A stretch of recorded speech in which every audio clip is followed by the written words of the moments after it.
chrétiens du Togo, croyants au Togo, frères et sœurs du Togo, le temps est grave. Les moments sont très graves.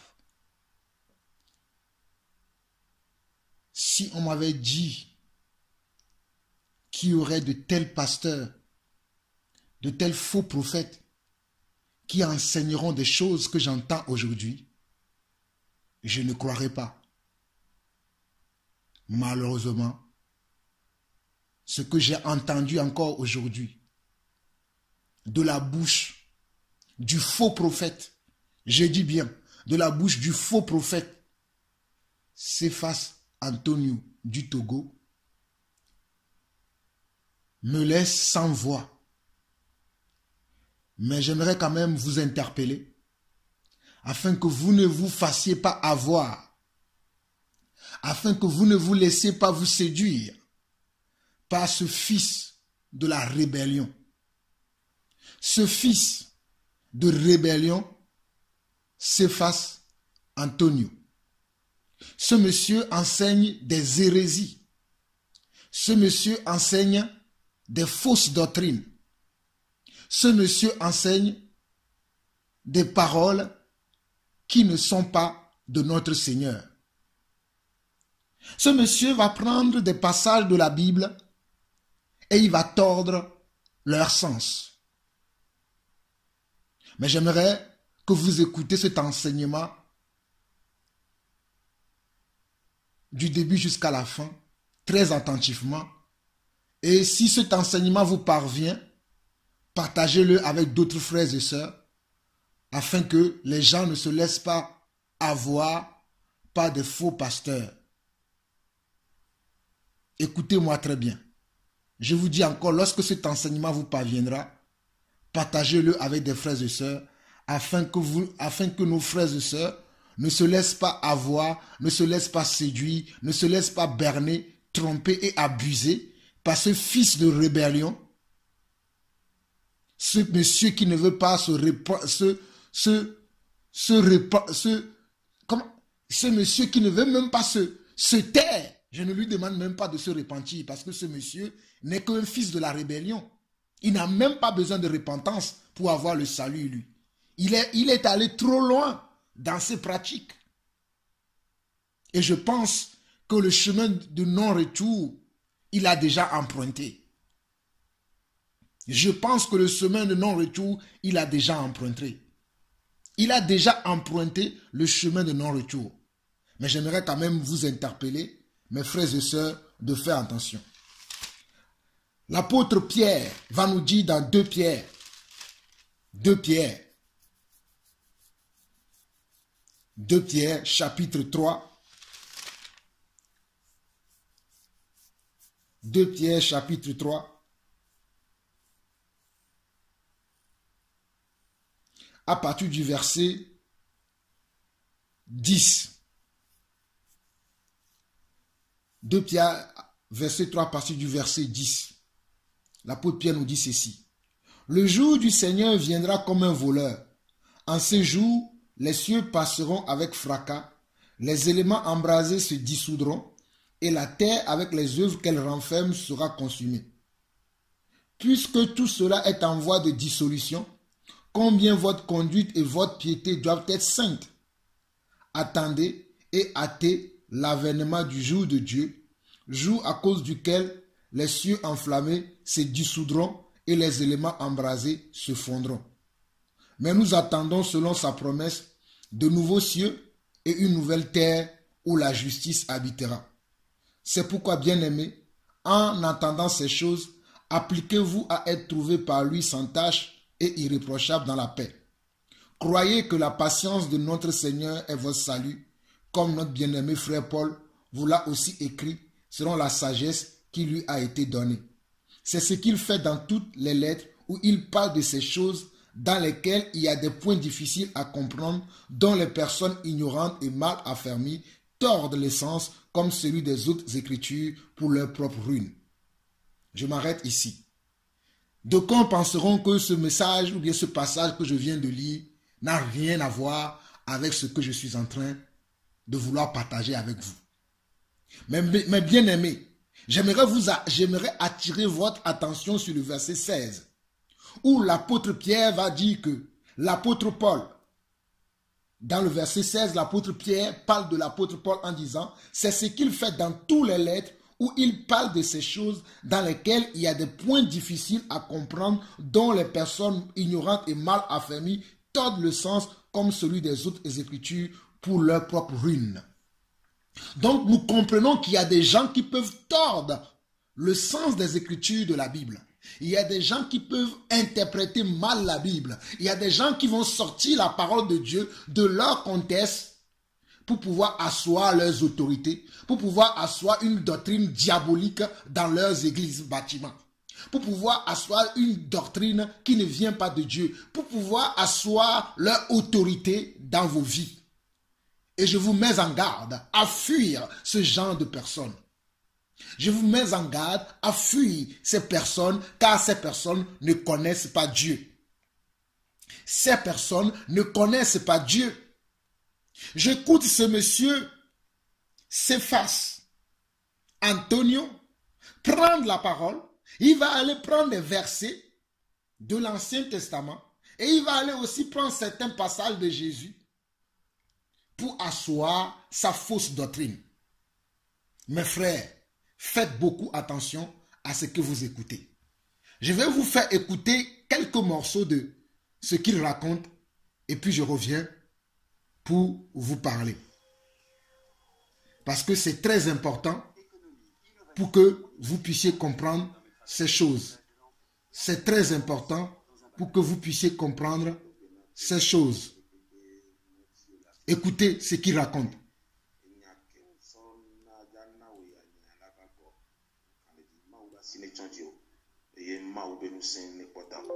C'est prophète Cephas Antonio Benko.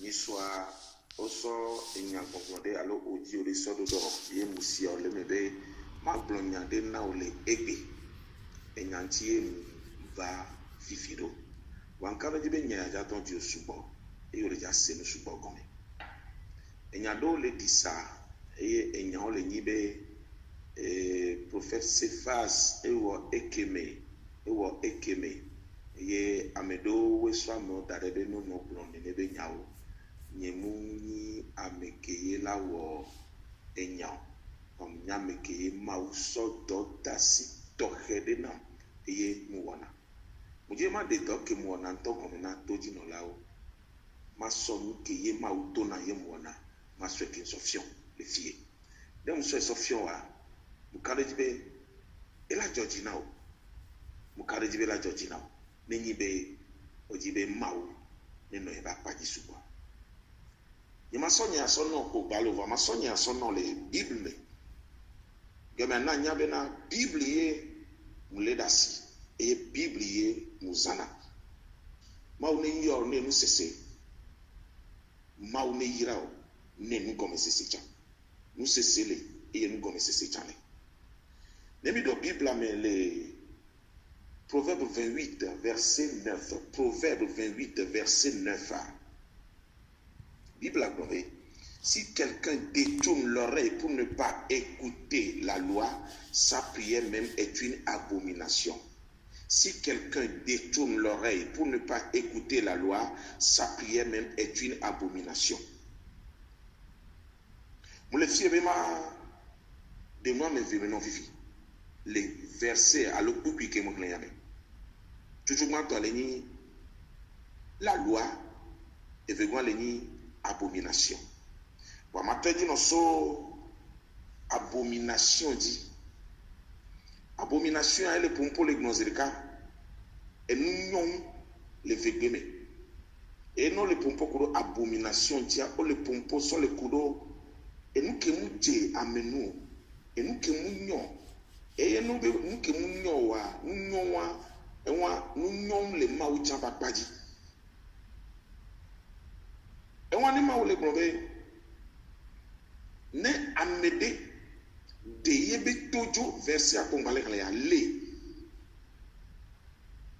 et c'est que bible ale yobe loi joa yebe gbedora le nyi nu nyɔnua wa afɔkuye eya ɖeviwo be mu kan be togotɔ keke mi do na gbeda gbedegbe so gbedegbe va nu kawo ye mawu bebe ma tɔ nu kawo ye mawu bebe ma na o yayra o nu kawo ye mawu mu le sɔ tɔtrɔ wɔn sɔ va na o tɔtrɔ ye o le dza se bɔ ya so gbedegbe amesiame le to gbeda eya amesiame le to gbeda vovovo egɔme be miabe gbedora le nyɔnu le mawu be ŋkume sɔkuɖo enuɖe ŋuti wale kupia mea bibla le gblɔ be na me ɖe ɖe todzo le lua gbɔa yie be gbedoɖa la nyɔnu eya le ɖeviwo zi ɖeka be ewa na me ɖe ɖo to lua yie be gbedoɖa ma nye nu nyɔnu eya ɖeviwo be mawu ma ɖe ŋkume dzo le gbedoɖa gbɔ mawu la se gbedoɖa fifia ŋuti be ma fiɔ nu ke woyɔna be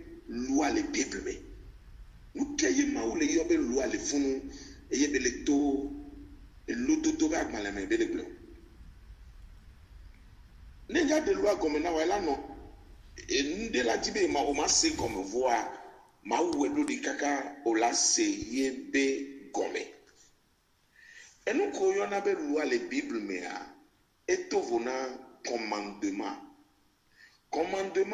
eye mi tsana kakudo lua commandement eye mɔ se xɔ le mawu gbɔ le etodzi game be esi na etodzia eye bibla gblɔ be wosɔ dzi commandement sɔ na Moïse bibla gblɔ be wosɔ dzi lua sɔ na Moïse o wobe dzi commandement ye mɔ se xɔ commandement me yewo gblɔna be butɔ kunɔ ena nɔ agbedidi ŋgbadzi nɔviwo be vɔe commandement be esewoa eye wa va ne bibla le pompo ku ɖo lua ŋutia fike vovototoa lea eye ya manɔ kpɔ ɖe nu ɖo o kpɔ Lévitique chapitre 12 Lévitique chapitre 12 so verset 1 va yi verset 8 a o la kpɔ commandement be exemple le funu alo sorry o la kpɔ loi be exemple le funu loi be exemple le funu o ŋlɔ ɖo titre me be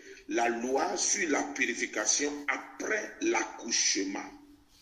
Non, va y Lévitique chapitre 13 on l'a pas loi be titre et les chapitres avec tamé. On a donné loi sur la lèpre. Non, va y Lévitique chapitre 13 verset 47 soya on l'a pas on a donné loi sur les plaies. Non, va y Lévitique chapitre 14 on a donné loi sur la purification de la lèpre. Vous voulez pour nous poser bon le yo puis subo. Nous quelle loi ye Bible à l'ébro. Nous pour puis comme nous fait fitien pour nous Lévitique chapitre 13 verset 1 au verset 8 Lévitique 13 verset 14 à verset 47 soyi. Lévitique chapitre 14 on la quoi dodo le noa me ye maungolo na meka mose beneza dodo le noa me eye dodo wa o le ponpo kudo nende wa media be nende wa media na me ava mose kenyi kplo la gbo alo vondrola de que le mose ba kpaji alo vosala de que le mose ba kpaji enu ko la wona nene ba mea eye onwolo do pupi komu yo wame enu be wowa eye na be la loi le bible me ame subom nyanu yawo eye yo na be la loi mu loi yenyi commandement enu be wowo no so bible wa no le verset audacia avec le wo le me voyons le jadasio do enya ya dede jio loi de eye le nyi dodo ke mawu dodo bibla me na ende kele wa mede awo dodo aji nenu kele wa nenu abajo le ntio kaka je Yesu Kristo ntochaji a emonu jenu ko yobe luanji eye Yesu Kristo keye mi kpona sigbebe ekura chiso ganti bejoa Yesu monu jenu ko yobe luanji no do Bible amele Matthieu chapitre 8 verset 1 au verset 4 Matthieu chapitre 8, verset 1 au verset 4. Bible nyatonam, kaloji bo chanto atoe non benade. Ponode va Yesu Christo bo, ke pono va Yesu boa. Evra sitona Yesu be Yesu mude kuku, yodom. Bible agblombe, Yesu kasieti eye abia jolenji. Va ende le verset 4, mais so adika subo. Donc le verset 4, la Bible a promis. Puis Jésus lui dit, garde-toi d'en parler à personne. Garde-toi d'en parler à personne. Garde-toi d'en parler à personne. Mais va te montrer au sacrificateur et présente l'offrande que Moïse a prescrite afin que cela leur serve de témoignage. Afin que cela leur serve de témoignage. Garde-toi d'en parler à personne. Yesu yodo amea. Sisia. Yesu va do amea do da. Vosalagbo. Wale tonebe. No yi vosalagbo. Alors no le yi vosalagbo. Mba glena me de kweo. E ya defio be. Le Yesu Christo kudo bono abe dodomea. Nuka le fono. Secret. Donc les Bibles amea. Secret ou les Bibles amea. Ya Messia me kekenya be. Secret les Bibles amea. Et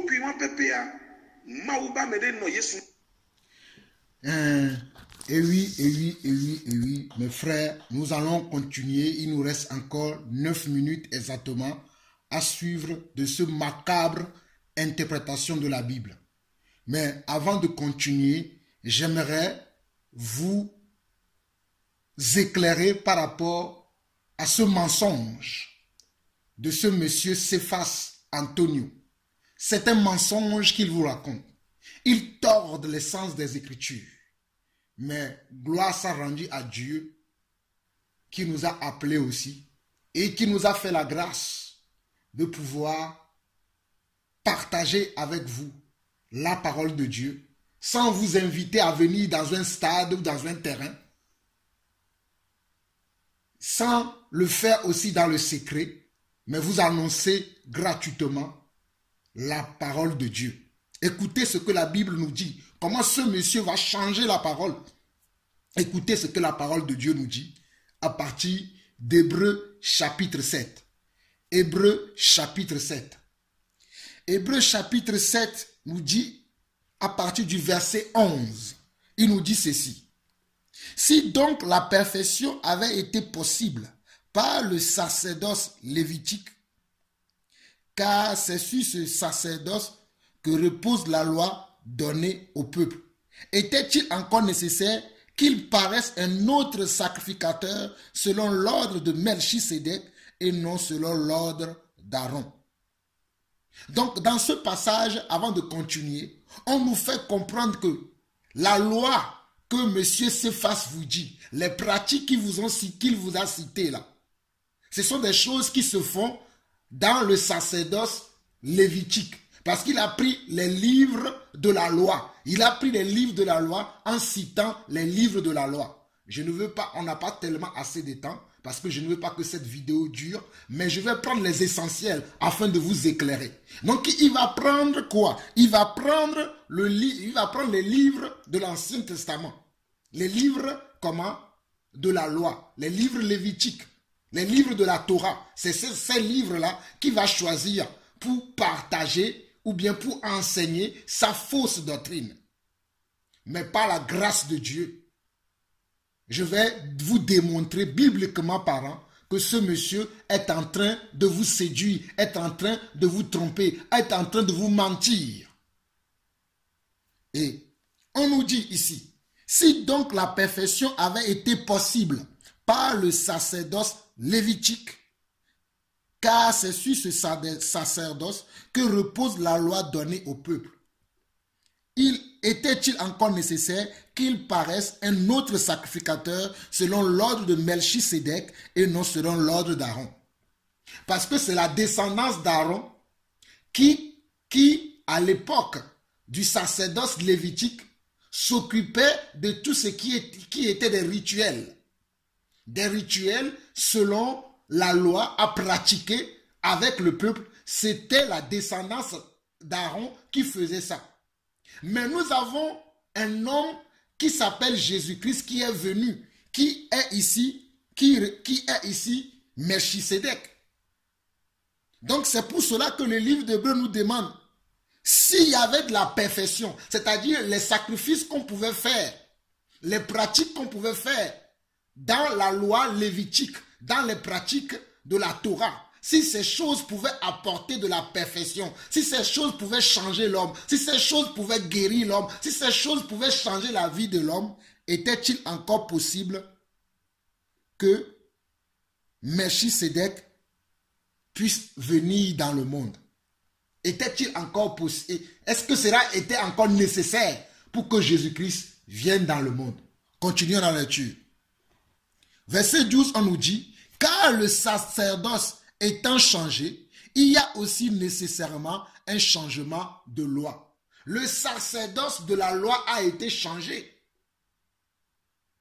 Je vous dis que le sacerdoce de la loi, le sacerdoce des pratiques de la loi, où on pouvait tuer les animaux, recueillir leur sang, faire des rituels avec, nous ne sommes plus dans ce sacerdoce. C'est pour ça que la Bible nous dit dans Hébreux chapitre 7, le verset 12.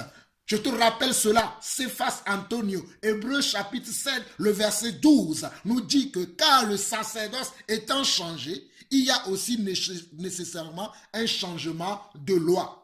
Car le sacerdoce étant changé, il y a aussi nécessairement un changement de loi.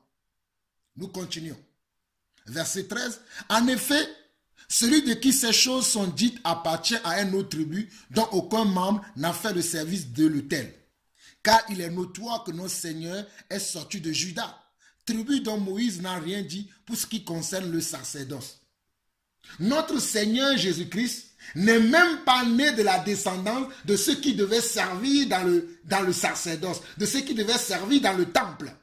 Jésus est né de la descendance de qui? De Juda, pas de la descendance d'Aaron. Mais Jésus est celui qui va mettre fin aux pratiques de la loi et aux pratiques des choses qui se faisaient dans la loi lévitique. Des choses qui se faisaient à l'époque de Moïse, les lois, les cérémonies que Moïse avait reçues de Dieu. C'est Jésus-Christ qui va mettre fin à cela. Verset 15. Cela devient plus évident encore quand il paraît un autre sacrificateur à la ressemblance de Melchisédek, institué non d'après la loi, d'une ordonnance charnelle, mais selon la puissance d'une vie impérissable. Car ce témoignage lui est rendu, tu es sacrificateur pour toujours, selon l'ordre de Melchisédek. Il y a ainsi abolition d'une ordonnance antérieure à cause de son impuissance et de son nullité. Il y a ainsi abolition d'une ordonnance antérieure à cause de son impuissance et de son nullité. Donc l'ordonnance antérieure qui consistait à utiliser des reliques, qui consistait à utiliser le sang des animaux, le sang des vaches, des taureaux, le sang des béliers, le sang des boucs et tout ça, tout cela a été comment? Aboli. C'est pour ça qu'on nous dit au verset 18 qu'il y a ainsi abolition d'une ordonnance intérieure. Il y a ainsi une abolition d'une ordonnance intérieure. Mes frères, même dans le monde dans lequel nous vivons, je vais prendre un exemple dans le monde. Lorsqu'il y a une loi qui a été votée, selon l'Assemblée, une loi qui a été votée, supposons que la loi qui a été votée voudrait dire que tout le monde devait se coucher à 20 heures. C'est un exemple que je donne. Il y a une loi qui a été votée disant que à partir de 20 heures maintenant, toutes les personnes doivent se coucher dans le pays. Mais après quelques années, quelques mois ou quelques années, quelques siècles plus tard, il va y avoir une autre loi ou un amendement à cette loi qui dit que maintenant, cette loi-là n'est plus d'actualité, que toute personne doit se coucher à l'heure où il veut. Selon le monde, c'est comme ça que les choses se passent. Maintenant, dans le monde, quand une loi comme ça vient d'être faite, vient d'être mise en place, est-ce que les gens vont continuer toujours à se coucher à 20 heures, se basant sur l'ancienne loi? C'est ce qui se pratique dans le monde. Mes frères, ce n'est pas ce qui se pratique dans le monde. Et ici, ce de quoi nous parlons est plus précieux que ce qui se passe dans le monde. Jésus lui-même va dire maintenant qu'il est venu, qu'il est comment? L'agneau de Dieu qui ôte le péché du monde. Parce qu'avant, c'était à cause du péché du peuple. C'était à cause du péché du peuple que les gens devaient faire ces pratiques, devaient amener les sangs des vaches, des taureaux, des boucs, des agneaux, de tous ces animaux qu'ils tuaient selon le livre de Lévitique, dans lequel je ne vais pas trop rester parce qu'il y a beaucoup de passages à lire. Pour faire comprendre à mes frères que ce monsieur est en train de vous tromper. En plein jour comme ça, un fils de la rébellion, un fils de rébellion comme ça, Cephas Antonio est en train de vous raconter des sottises, est en train de vous raconter des bobards, est en train de vous endormir. Mais par la grâce de Dieu, nous allons vous démontrer par la parole que ce monsieur n'est pas un enfant de Dieu. Il tord les sangs des Écritures comme je vous l'ai montré dans 2 Pierre. Si nous regardons bien ici, dans ce passage que je suis en train de vous montrer, nous voyons très bien que dans la suite, on nous dit au verset 19, on nous dit car la loi n'a rien amené à la perfection et introduction d'une meilleure espérance par laquelle nous nous approchons de Dieu. Regardez bien, car la loi n'a rien amené à la perfection. Toi qui veux parler de la loi, connais-tu la loi? C'est facile, je te pose la question. Toi qui veux parler de la loi, connais-tu la loi? Tu dis que tu vas recevoir un doctorat. Quel doctorat? Arrête de raconter des bêtises au peuple de Dieu. Arrête de raconter des bêtises au peuple de Dieu et va fermer ta boutique.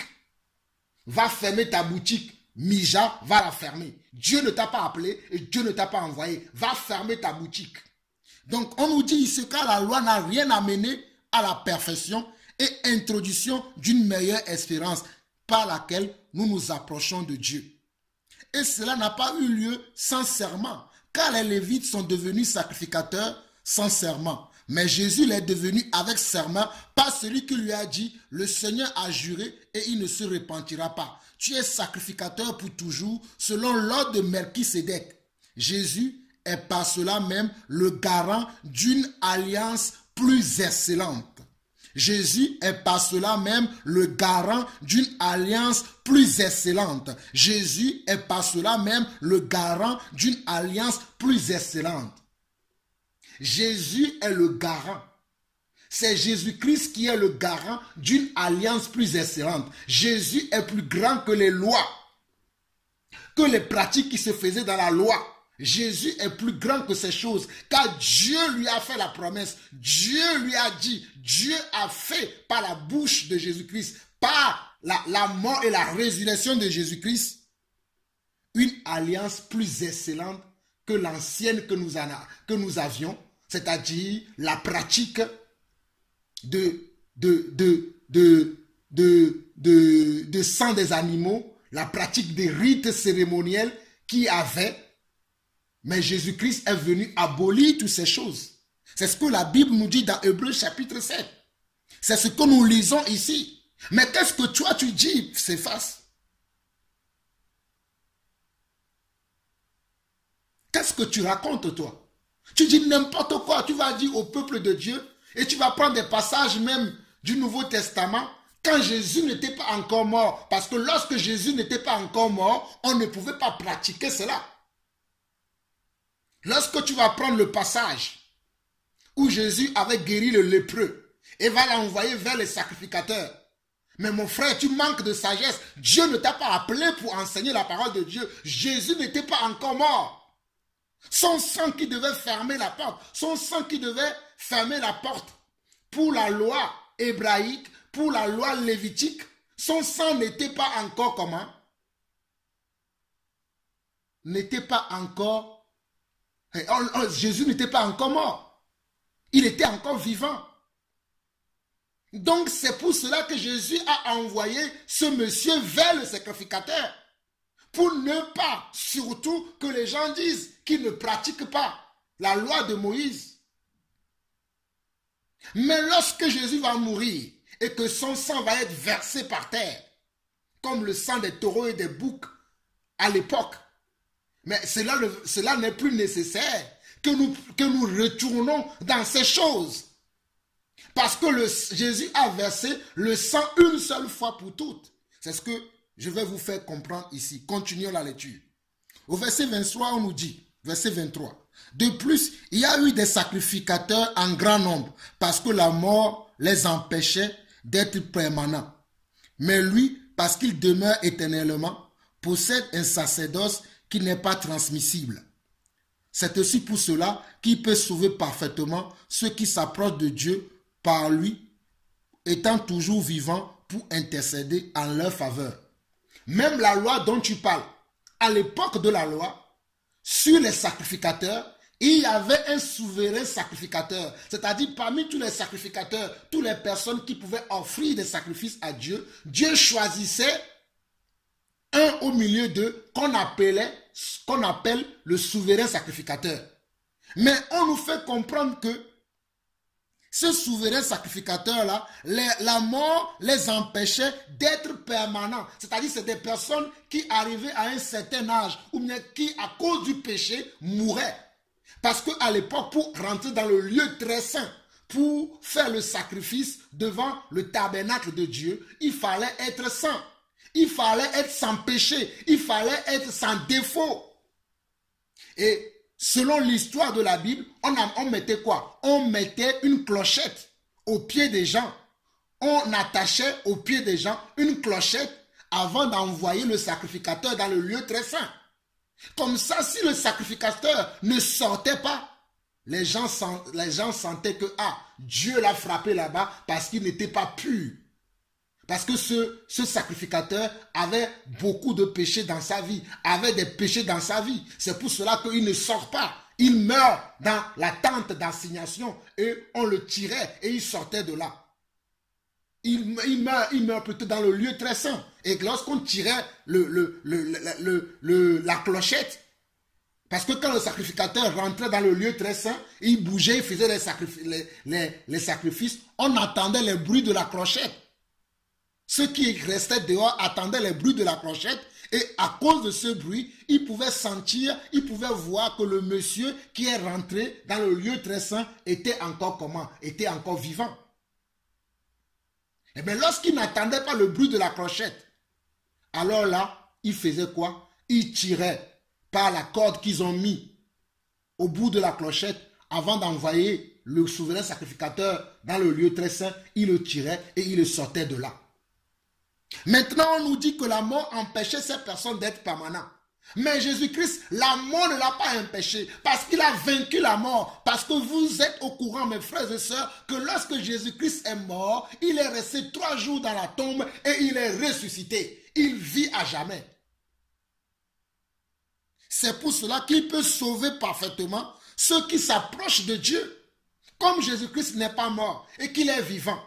C'est pour cela qu'il peut nous sauver, nous qui nous approchons de Dieu, parce que Jésus-Christ n'est pas un homme mort. Il est encore vivant pour nous sauver. Il est encore vivant pour nous sauver, nous délivrer, nous guérir. Donc on n'a plus besoin d'aller chercher le sang des boucs, le sang des taureaux, le sang des agneaux, le sang de ceci ou de cela, mais nous avons besoin simplement d'invoquer le nom de Jésus. Car la Bible déclarera que tous ceux qui invoqueront le nom du Seigneur Jésus seront sauvés. Car tous ceux qui invoqueront le nom du Seigneur Jésus seront sauvés. C'est pour cela que nous n'avons pas vu dans la Bible, après la mort de Jésus, Aucun apôtre, si Céphas ose dire quelque chose à ce sujet, qui nous le montre dans le Nouveau Testament, après la mort de Jésus-Christ, quel est l'apôtre qui a fait la pratique dont tu enseignes? Quel apôtre a dit à quelqu'un, va chercher un agneau, va chercher un bélier, va chercher un taureau, va chercher une poule ou un coq, va chercher telle chose, va me ramener telle chose pour le sacrifice? Non. Il priait au nom de Jésus-Christ. Et les gens recevaient la guérison au travers du nom de Jésus-Christ. Lorsque Pierre et Jean allaient au temple, dans Actes chapitre 3, lorsqu'ils allaient au temple et ils ont guéri l'impotent qui s'asseyait tout le temps, le paralytique qui s'asseyait tout le temps devant le temple, qu'est-ce qu'ils ont dit? Ils ont dit, nous n'avons ni or ni argent, mais au nom de Jésus, lève-toi, parce que c'est maintenant le nom de Jésus qui guérit. Ce n'est plus le sang des boucs et des taureaux qui guérit, parce que Jésus-Christ est rentré pour une seule fois, afin qu'en son nom, nous puissions recevoir la guérison, afin qu'en son nom, nous puissions recevoir le salut, afin qu'en son nom, nous puissions recevoir la paix, afin qu'en son nom, nous puissions recevoir la joie, afin qu'en son nom, nous puissions recevoir la réconciliation, la restauration de notre âme, de notre esprit et de notre chair. Ce n'est pas par le sang des boucs et des taureaux. Tu dis n'importe quoi, ce fils de Satan, ce fils de rébellion. Dieu ne t'a pas envoyé. Arrête de mentir au peuple de Dieu. La colère de Dieu va s'abattre sur toi. Continuons la lecture. Nous sommes toujours à Hébreux chapitre 7. Mes frères, vous allez suivre cette vidéo. Je ne veux pas faire en long, mais je suis obligé de faire long afin que vous compreniez. Et j'aimerais que vous partagiez cette vidéo après avec tout le peuple togolais afin que vous puissiez comprendre quelle est la volonté de Dieu. Parce que ce monsieur vous trompe, il vous ment, il vous dit n'importe quoi. Ce monsieur vous trompe et il vous dit n'importe quoi. Mais par la grâce de Dieu, nous allons vous éclairer aujourd'hui. Par la grâce de Dieu. Nous continuons. Il nous convenait en effet, nous sommes au verset 26 de Hébreux chapitre 7, il nous convenait en effet d'avoir un souverain sacrificateur comme lui, saint, innocent, sans tache, séparé des pécheurs et plus élevé que les cieux. Jésus-Christ est un comment? Est un souverain sacrificateur qui est comment? Saint. Ce n'est pas comme les souverains sacrificateurs de la loi lévitique ou bien dans la Torah qui n'étaient pas saints. Jésus-Christ n'était pas comme ces personnes qui offraient les sacrifices à l'époque du tabernacle, mais qui n'étaient pas saints. Jésus n'est pas comme eux. Parce que vous savez qu'en Jésus-Christ, il n'y a aucun péché. Il est sans péché. Jésus-Christ est sans péché. Il n'a aucun péché en lui. C'est pour cela que c'est lui qui est devenu le souverain sacrificateur. Il est innocent. Il est sans tache, séparé des pécheurs et plus élevé que les cieux. Jésus-Christ est au-dessus de toutes choses. C'est pour cela que c'est lui qui peut nous sauver, c'est lui qui peut nous libérer. Le sang des boucs et des taureaux ne peuvent sauver personne. La preuve, tu dis ces choses aux gens. Combien de personnes ont été guéries par le sang des boucs et des taureaux que tu mets sur leur vie? Combien ont été guéris? Tu les amènes même au bord de la plage pour faire des sacrifices rituels, pour les divinités des eaux. C'est faux, monsieur. Arrêtez de mentir aux gens. Nous continuons. Verset 27. Qui n'a pas besoin, comme les souverains sacrificateurs, d'offrir chaque jour des sacrifices, d'abord pour ses propres péchés, ensuite pour ceux du peuple, car ceci, il a fait une fois pour toutes en s'offrant lui-même. Regardez.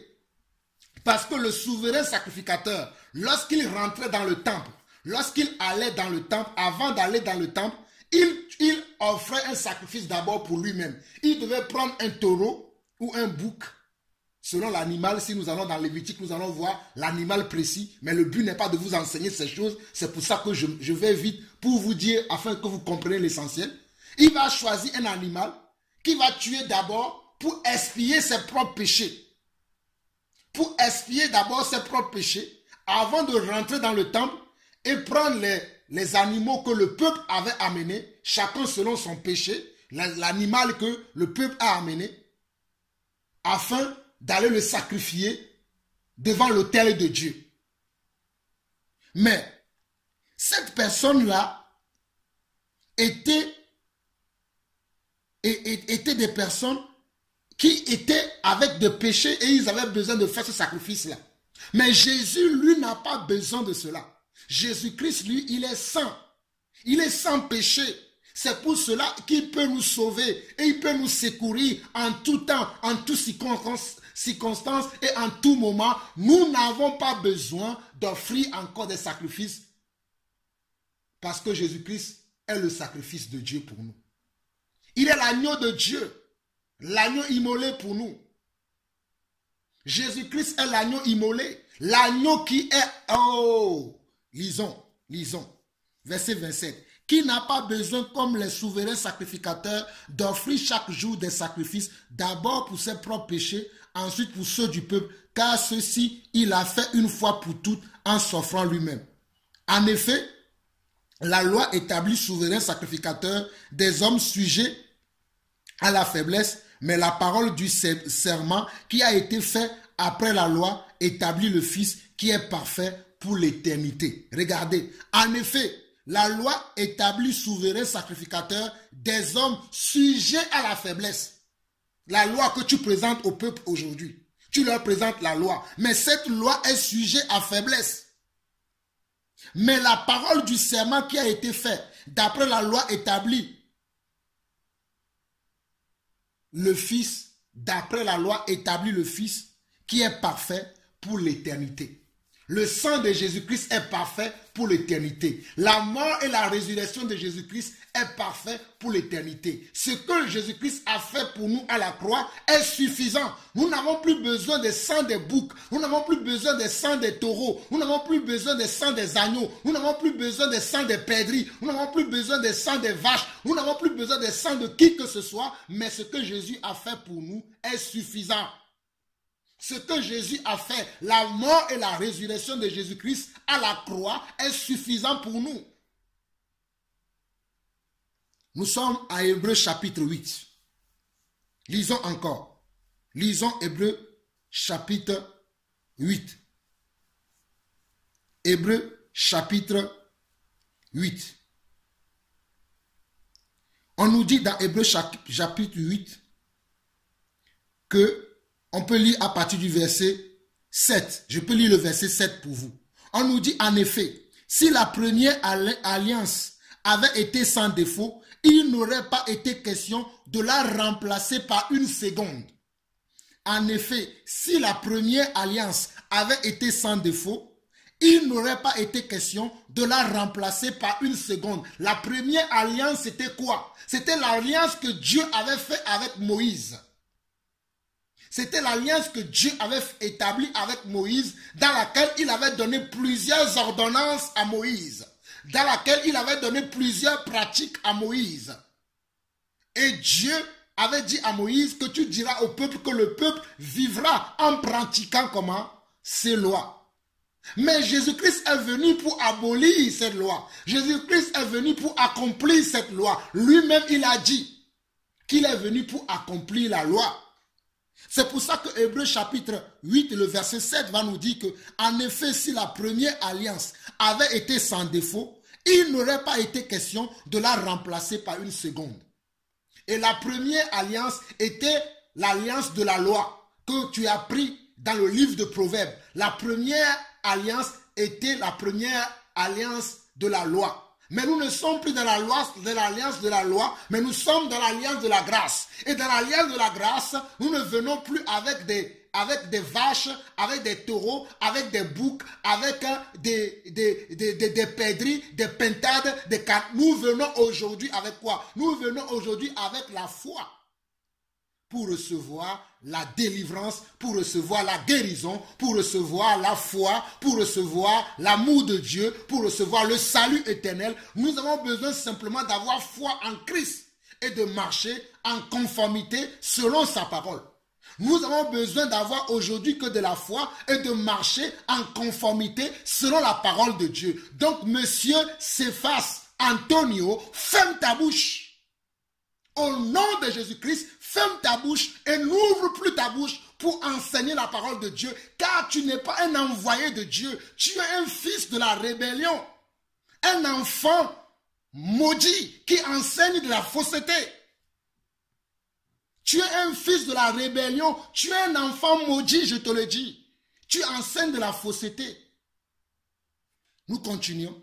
Si nous regardons dans Hébreux chapitre 9, Hébreux chapitre 9, on nous dit encore, la première alliance, qui est l'alliance de la loi, dans laquelle M. Cephas Antonio veut vous ramener, dans laquelle nous ne sommes plus, mais nous sommes dans l'alliance nouvelle, l'alliance de la grâce, l'alliance du sang de l'agneau, qui est parfait, plus que le sang des boucs, le sang des taureaux. La première alliance, nous sommes dans Hébreux 9, la première alliance avait donc des ordonnances relatives au culte et un sanctuaire terrestre. En effet, un tabernacle fut construit dans la partie antérieure appelée le lieu saint. Là, on nous décrit tel que on devait faire les sacrifices dans l'alliance de la loi. Même les sacrifices que ce monsieur faisait avec vous, il ne respectait même pas ce qui était écrit dans la loi. Il ne les respectait pas. Il vous faisait faire des sacrifices qui étaient occultes. Même ce qu'il vous faisait faire n'était pas des choses qui étaient dans la loi. Il vous faisait faire des choses qui étaient hors de la loi. Il prétend aujourd'hui qu'il faisait les choses qui étaient dans la loi, qui ne sont même plus d'actualité, mais lui, il faisait même des choses qui étaient hors de la loi, qui n'avaient rien à voir avec la loi. Les pratiques que lui faisait, c'était des pratiques anti-Dieu, c'était des pratiques qu'on ne trouvait même pas dans la Bible.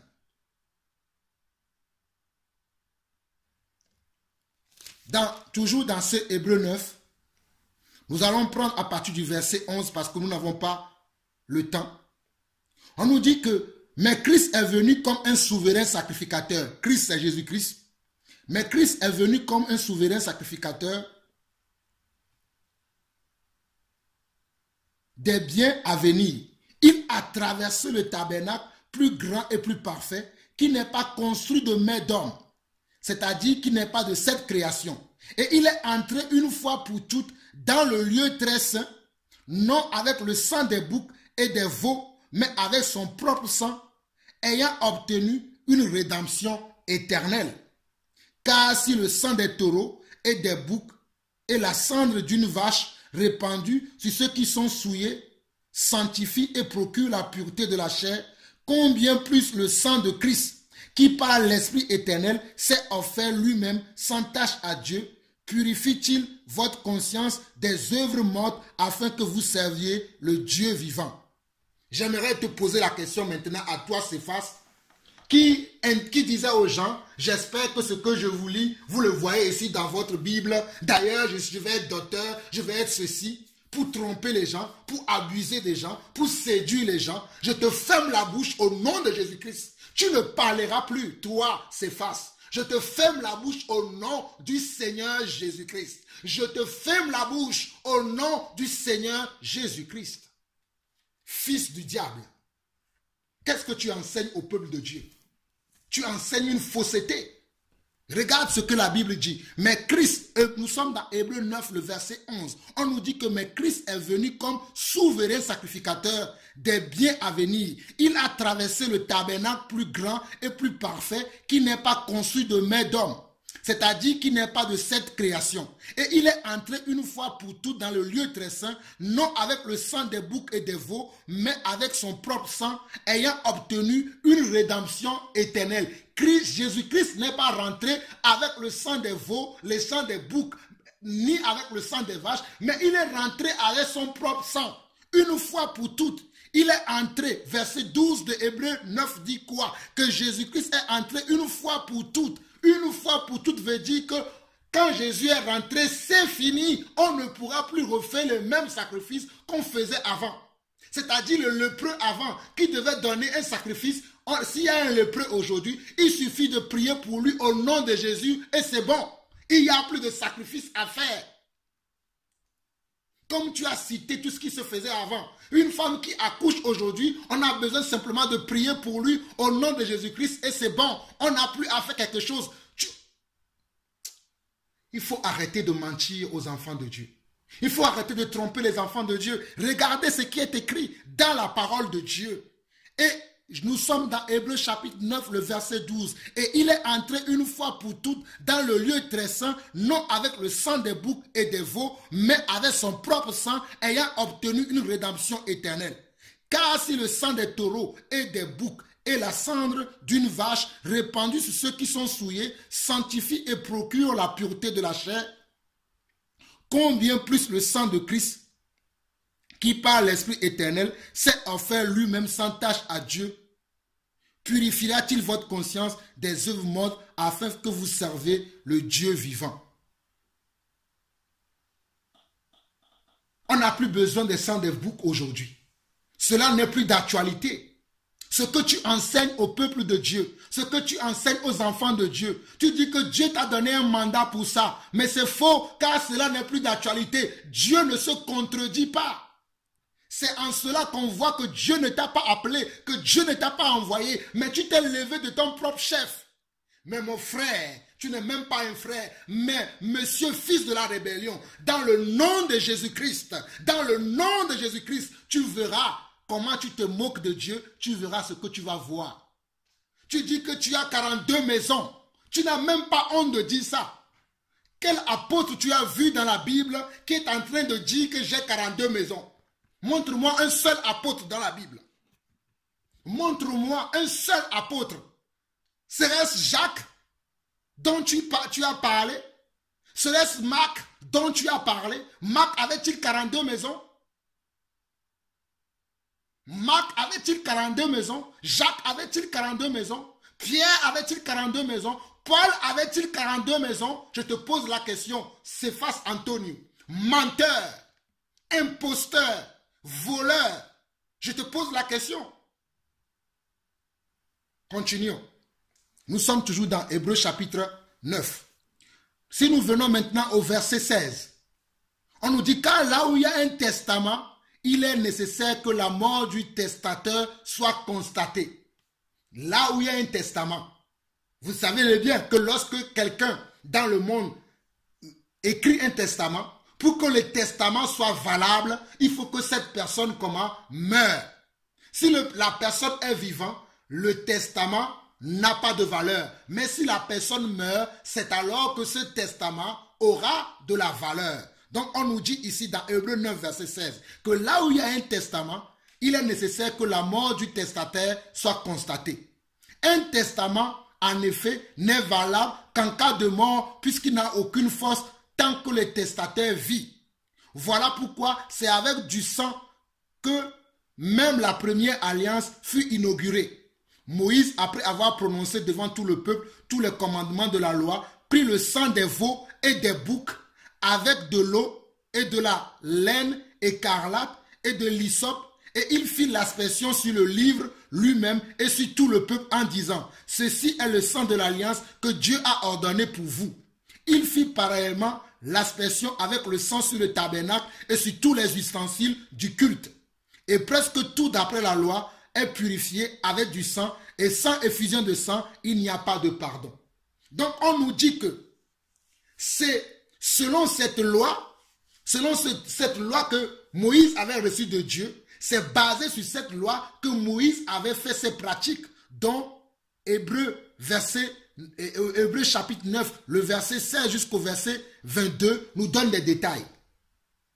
Mais, puisque maintenant il y a quelqu'un qui vient, parce que dans cette loi, la loi parle de qui? La loi parlait de Jésus-Christ. Parce que Jésus-Christ n'était pas encore venu. Mais la loi préparait le peuple à la venue de Christ. Mais lorsque Christ fut arrivé, c'est Christ qui était annoncé dans le testament. C'est Christ qui était le testament. C'est Christ qui était la loi. Mais il n'était pas encore là. Comme il n'était pas encore là, on était obligé de marcher selon quoi? Selon les lois, les pratiques qui étaient dans le livre de la loi. Dont il y avait 600 et quelques pratiques. Mais quand Christ était venu, on ne peut plus pratiquer ces lois. Céphas Antonio. Christ est venu, on ne peut plus pratiquer ces lois. Nous sommes au verset 23. Il était donc nécessaire, puisque les images des choses qui sont dans les cieux, devait être purifié de cette manière que les choses célestes elles-mêmes le soient par des sacrifices plus excellents que ceux-là. Car Christ n'est pas entré dans un sanctuaire fait de mains d'hommes, en imitation du véritable, mais il est entré dans le ciel, même afin de comparaître maintenant pour nous devant la face de Dieu. Christ est entré où? Lorsque Christ est mort et qu'il est ressuscité le troisième jour, il est parti où? Il est monté au ciel, comme la Bible nous le dit, comme la parole nous le confirme maintenant, que Christ est monté pour comment? Pour intercéder en notre faveur tous les jours. D'ailleurs, toi tu dors. Tu es un homme qui dort, tu vas pavaner dans les boîtes de nuit. Tu vas te pavaner avec les filles et les femmes de joie. Mais Jésus-Christ, lui, n'avait pas ce temps. Mais Jésus-Christ, il est maintenant assis à la droite du Père. Il est maintenant assis dans les lieux célestes pour intercéder pour nous, nuit et jour. Il ne sommeille ni ne dort, notre Dieu. Nuit et jour, il ne sommeille ni ne dort. Il est là pour écouter nos besoins, pour écouter nos demandes et pour comment les exaucer. Verset 24 de Hébreux 9 nous dit, car Christ n'est pas entré dans un sanctuaire fait de mains d'hommes, en imitation du véritable, mais il est entré dans le ciel même, afin de comparaître maintenant pour nous devant la face de Dieu. Et ce n'est pas pour s'offrir lui-même plusieurs fois. Ce n'est pas pour s'offrir lui-même plusieurs fois qu'il est entré comme le souverain sacrificateur entre chaque année dans le sanctuaire, mais pour offrir un autre sang que le sien. Autrement, il aurait fallu qu'il ait souffert plusieurs fois depuis la création du monde. Mais maintenant, à la fin des siècles, il apparut une seule fois pour effacer le péché par son sacrifice. Jésus-Christ est paru une seule fois. Il est entré dans le tabernacle une seule fois pour effacer le péché de chacun d'entre nous. Et c'est pour ça que nous mettons un doigt ici. Nous allons dans 1 Jean chapitre 2. 1 Jean chapitre 2. 1 Jean chapitre 2. 1 Jean chapitre 2. Allons-y rapidement. 1 Jean chapitre 2. Le verset 1 et 2 nous dit, « Mes petits enfants, je vous ai écrit ces choses afin que vous ne péchiez point. Et si quelqu'un a péché, nous avons un avocat auprès du Père, Jésus-Christ le juste. » Lorsque nous péchons aujourd'hui, lorsque nous sommes dans un péché quelconque aujourd'hui, nous nous retrouvons avec un péché quelconque, nous avons besoin simplement d'invoquer le nom de Jésus et nous recevrons comment? Le pardon de nos péchés. Nous avons besoin de confesser ce péché à Jésus et nous allons recevoir le pardon de ce péché. Verset 2. Il est lui-même la victime expiatoire pour nos péchés et non seulement pour les nôtres, mais aussi pour ceux du monde entier. Jésus-Christ est non seulement la victime expiatoire pour nos péchés. Toi, tu veux encore des poules, tu veux encore des coqs, tu veux encore des vaches, tu veux encore des boucs et des taureaux. Mais nous disons que c'est Jésus-Christ qui est maintenant devenu nos boucs, nos vaches, nos taureaux, nos bœufs. Tous ces animaux qu'on devait apporter au sacrificateur, qu'on devait amener à Moïse, qu'on devait amener à Aaron, qu'on devait amener aux Lévites, c'est maintenant Jésus. Ce n'est plus des boucs, ce n'est plus des taureaux, ce n'est plus des vaches, mais c'est maintenant par le nom de Jésus-Christ, c'est maintenant par la foi en Jésus-Christ que nous avons le pardon des péchés, que nous avons la guérison, que nous avons comment? La guérison. Car dans le livre de 1 Pierre, on nous dira que par la mort du Christ, nous avons aussi la guérison. Christ a souffert sur la croix pour nous donner aussi la guérison.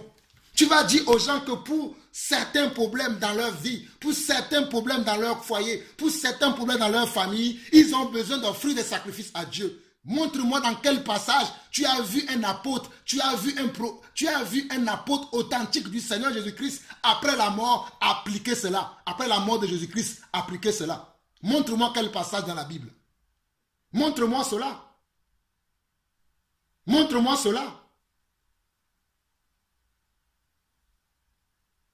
Verset 28 d'Hébreux chapitre 9. De même que Christ s'est offert une seule fois pour porter les péchés de beaucoup d'hommes, apparaîtra sans péché une seconde fois à ceux qui l'attendent pour leur salut. Comprenez-vous pourquoi j'ai lu 2 Pierre au début? Parce que de même que nous avons vu Christ s'offrir en mourant sur la croix. Et lorsqu'il est mort sur la croix, il a été enterré et il a fait 3 jours dans la tombe et il est ressuscité le 3e jour. Nous avons reçu par ce acte-là le pardon des péchés. Nous avons reçu par ce acte-là la guérison de notre âme, la guérison de notre chair et la guérison de notre esprit. Nous n'avons plus besoin d'utiliser le sang des taureaux, le sang des boucs, ni le sang de qui que ce soit, ni aucune pratique. Nous avons besoin simplement d'invoquer le nom du Seigneur Jésus. Car quiconque invoquera le nom du Seigneur Jésus sera sauvé. Invoque-moi et je te répondrai, dira-t-il dans Jérémie 33, 3. Invoque-moi et je te répondrai. Il n'a pas dit va invoquer le sang des boucs, va utiliser le sang des... Non, ce n'est pas ce que Jésus nous a dit. Il a dit invoque-moi et je te répondrai. Et quand nous regardons dans Jean, allons-y. Allons vite fait voir dans Jean. Oh, tu dis n'importe quoi aux enfants de Dieu. Mais malheureusement, tu m'as trouvé sur ta route. Tant que Dieu me renouvellera le souffle de vie, je ne vous laisserai pas tranquille. Vous les faux pasteurs qui trompent mes frères au Togo, je ne vous laisserai pas tranquille. Quand nous regardons dans Jean chapitre 14, verset 13, qu'est-ce que Jésus nous dira? Tout ce que vous demanderez à mon nom, je le ferai, afin que le Père soit glorifié dans le Fils. Si vous demandez quelque chose à mon nom, je le ferai. Si vous m'aimez, gardez mes commandements, et moi je prierai le Père, et il vous donnera un autre consolateur. Mais on voit ici au verset 13 que tout ce que nous demanderons dans le nom de Jésus, Jésus nous le donnera. Il ne nous a pas dit tout ce que vous demanderez dans les sacrifices que vous allez m'offrir. Mais il a dit tout ce que vous allez demander à mon nom. Et Jacques va dire dans le livre de Jacques, le livre de Jacques que tu as pris, Jacques va dire dans Jacques chapitre 4, que beaucoup d'entre nous demandent des choses qu'ils ne peuvent pas recevoir parce qu'ils demandent selon la convoitise de leur cœur. Ils ne demandent pas selon la volonté de Dieu, mais ils demandent conduits par la convoitise. Ils demandent sous la pression de la convoitise. Ils demandent sous la pression de l'envie de vouloir posséder. Nous sommes dans Jacques chapitre 4. Jacques chapitre 4 nous dit quoi? D'où viennent les luttes et d'où viennent les querelles parmi vous? N'est-ce pas de vos passions qui combattent dans vos membres? Vous convoitez et vous ne possédez pas. Vous êtes meurtriers et envieux et vous ne pouvez pas obtenir car vous avez des querelles et des luttes et vous ne possédez pas parce que vous ne demandez pas. Vous demandez et vous ne recevez pas parce que vous demandez mal dans le but de satisfaire vos passions. Adultères que vous êtes, ne savez-vous pas que l'amour du monde est inimitié contre Dieu? Celui donc qui veut être ami du monde sera ennemi de Dieu. Tu vois comment tu es ennemi de Dieu? Toi, Céphas Antonio, qui a 42 maisons, qui couche avec les femmes des gens, les femmes d'autrui, qui couche avec les jeunes filles de gauche à droite, qui trompe les gens, qui vole les gens. Tu vois tellement combien tu es l'amour du monde, comment tu aimes ce monde. Tu n'es qu'un fils de la rébellion, tu n'es qu'un fils de maman, tu ne connais pas le Dieu que nous servons dans la crainte tous les jours, tu ne connais pas ce Dieu-là, toi. Regarde ce que la Bible dit dans Jacques chapitre 4. Jacques a-t-il dit demander avec le sang des boucs, venez prier avec le sang des veaux, le sang des taureaux, le sang de ceci, le sang de cela. Il a dit vous demandez mal. D'où viennent les luttes et d'où viennent les querelles parmi vous? N'est-ce pas de vos passions qui combattent dans vos membres? Vous convoitez et vous ne possédez pas. Tu donnes la convoitise aux enfants de Dieu. Tu leur dis venez, vous allez devenir riches. Vous allez avoir 42 maisons comme moi. Je n'ai pas vu un apôtre prêcher ça. Je n'ai pas vu un apôtre prêcher ça. J'ai vu plutôt les apôtres prêcher, fuyez l'idolâtrie, fuyez le monde, fuyez le péché. Et c'est le message que moi, Jean-Paul Lawson, je prêche tous les jours ici en France, dans les métros. Et quand je suis au Togo, à Lomé, c'est le même message que je prêche de fuir le péché. Qui t'a appelé, toi? Tu n'as pas été appelé. Nous, nous sommes appelés. Tu n'as pas été appelé. D'où viennent les luttes ou d'où viennent les querelles parmi vous? N'est-ce pas de vos passions qui combattent dans vos membres? Vous convoitez, vous ne possédez pas. Vous êtes meurtriers et envieux et vous ne pouvez pas obtenir. Vous avez des querelles et des luttes et vous ne possédez pas parce que vous ne demandez pas. Vous demandez et vous ne recevez pas parce que vous demandez mal dans le but de satisfaire vos passions. Tu as que des passions de boîte de nuit. Tu as que des passions du monde. Tu donnes ces mêmes passions à ceux qui te suivent Dieu va te juger très bientôt. Tu connaîtras le Dieu d'Abraham. Tu connaîtras le Dieu que Moïse a servi.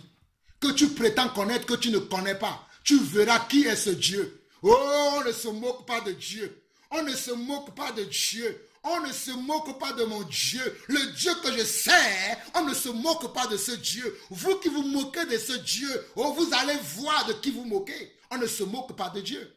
Vous vous moquez de Dieu. De qui vous prenez? Vous vous moquez de Dieu et vous trompez les enfants de Dieu.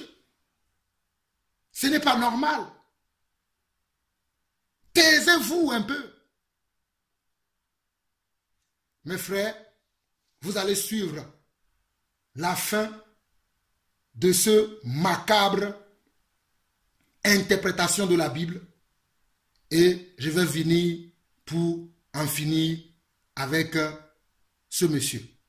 Suivez vous-même la suite de ce qu'il raconte. Marco Globenare.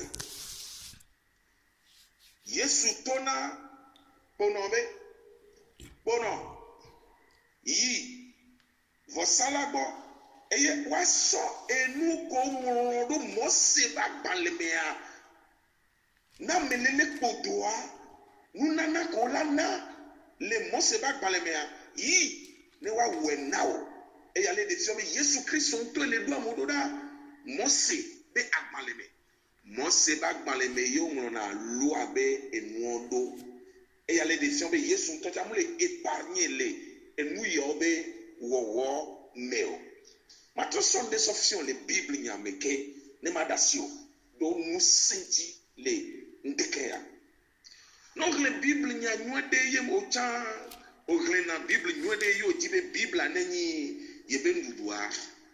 Dans la Bible, mais les Jean chapitre 7, verset 19 au verset 20. Bible a globé du corps du ployer sous doyo le dit la oui, wa le wa oui. Bible n'y a ton ambe, game ko le ja oui, yo wa oui ya. Yesu ton ambe le verset 19. Nous kawo mi le dit la wumo. Nous kenti mi le dit la wundo, mi ba wumo de Mose. Mungro enu ke so dade na mia le ba palemea enu ko mo se ngro dade aye le wo yenti ye tele wo nkunodo e ya defsion be Yesu Christ on tocha e pratiquer na enu kenyi loi de Moïse. Les lois de Moïse meade ye ahonne be zanzambe nyole. Les lois de Moïse meade eye batima bezaza be nyole les lois de Moïse meade eye be nyawa vana na yile ola dona fifi jembe Yesu Christ a jovo Yesu anya be dava jola nyigbaji ken bo we be le don mododa fiko vo sala obo Yesu nya be dava jola nyigbaji ken bo be le tona mo be na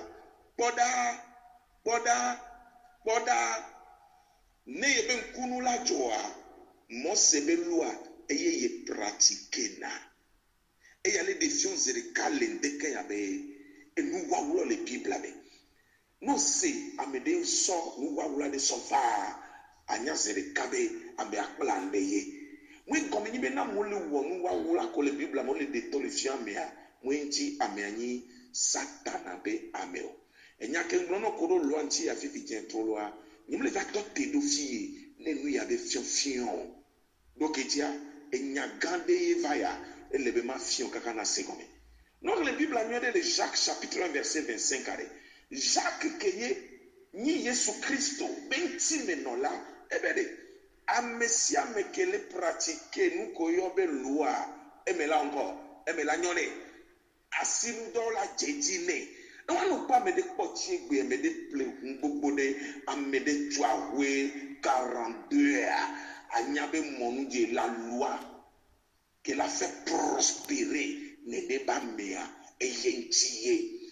Waneve mebe owo pratique de la loi non yeto amu réussir wa odo problème ameve tutuma to ya soit oni azeto 2 anyabe khosewa mu le yedo kwesino amesia meke Yesu do gbera deta e ba di da sena Yesu be yekodo yo Bible a be kono ame wo over Yesu bo. De 80 na Yesu be Yesu nu ko gbona ma mi be we. Yesu trobi America se be de 50 ade ame amasirika kote ade do mu khodo yoyo a. Bible an troba gbona ame amasirika kote obenyo. E gomi ni be na me ame wo odogweda de tanto cha. Oya oketo anko vemo wa. Odo lagba to so hosewo ye olagba tem akodo ko so iji. Enu ko se na ye se fasi wona. Eye nu ko bona se fasi wona. Se fasi mu le wonu de pekele hors de la Bible. Se fasi monu je yebe Bibla ji. Eye se fasi sukulu na yebe Bibla. Ebe due me nwene. Nema ouve nou nya. Se fasi le jirebe doctorado. Le peya bien. Se fasi la be webe doctorat. Le Bible be akpaji. Moye musova le fion.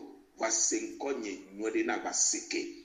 Yamada sio dare zanya me alon de ken yane oyanga trozu musemba me mato fion lezereka eye no ba wezereka ogbaja so da sedidi atosovado e moji ya molanya be nyatepe a nkunku jesia mautobeni yayira mautobeni ega mautobeni muke jasion fifije no wea njila tonobe futo oke tote be to manyoa eja jolnkome amekitote bo nya divio eja jolnkome amekitote be to ela ple kokokwe mekebe société o manyo mekebe o manwa suwa ame anto le japote agban jajo onyanko ja ona vivi jentrola.